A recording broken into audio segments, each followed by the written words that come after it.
But I already signed for probation. I don't have to accept your probation. I wasn't told that.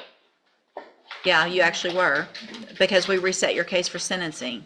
And here's the thing, it doesn't matter.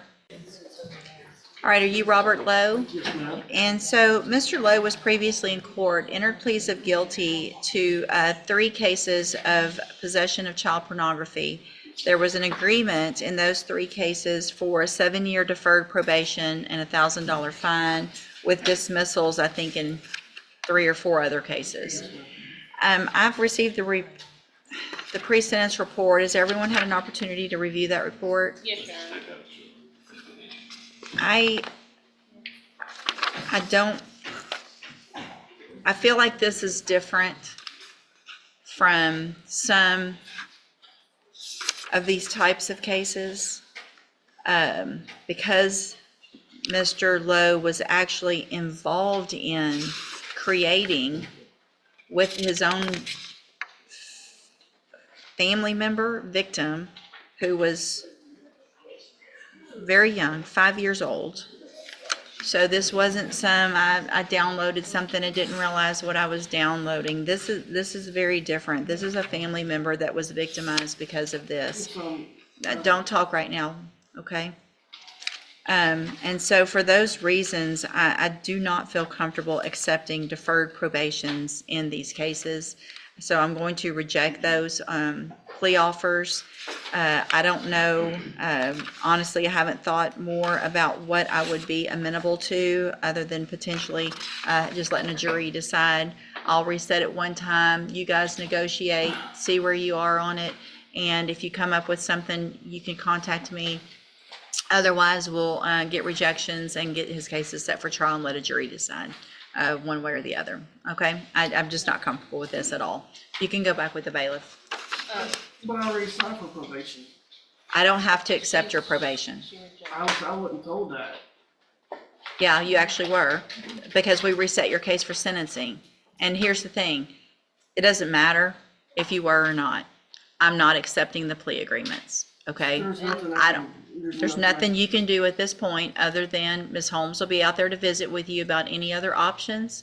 And if you don't like those options, or if I don't like those options, then ultimately, that's what a jury is for. If everyone can't agree, and then we get a jury to come in and determine if you're guilty and what the punishment is, if you are found guilty, okay? So let's see where we're, I'm not gonna consider any bonds at this time. Yes, Your Honor. I just, his mother is here, and so, but just for the record, because I have spoken with her on several occasions, as well, as with Mr. Lowe, they did keep asking me if he would get out today, and my response to both of them was that it's up to the judge. At the end of the day. So Thank you, I Ms. told you Holmes. that yesterday Yes, ma'am. when I visited with you. Yes, ma'am. And I told that to your mother.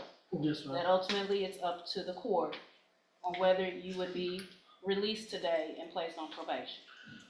Yes, ma'am. Thank you, Ms. Holmes. You can go back with the bailiff. I can't say nothing else. It's probably not wise right now, okay? Go back with the bailiff. I'm going to delete the other dismissals that came through at this time.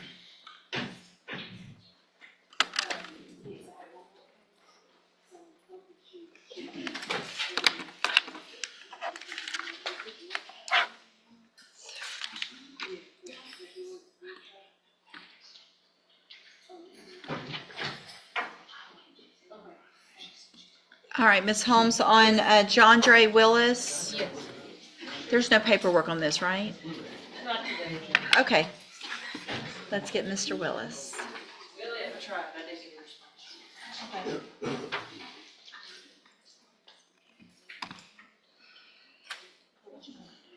I'll make you fill information.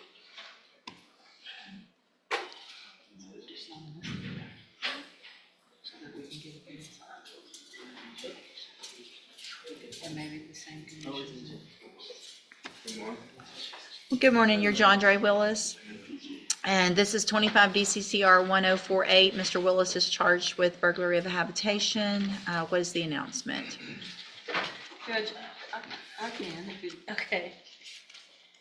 he was here on October 21st. The complainant in this case and signed a non-prosecution affidavit. She came to court that day, and during the pendency of the court process, she got my attention. We went to the back, and she said, I changed my mind. I don't want to do it. I want him to be held some kind of responsible.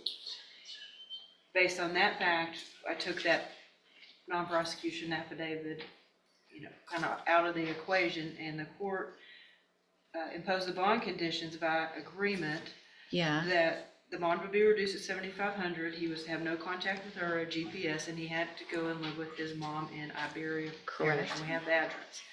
He has obviously not made that bond in the interim 6 weeks or so. She has not reached back out to me, but in light of that fact, I don't feel comfortable making the offer that has been requested for a misdemeanor.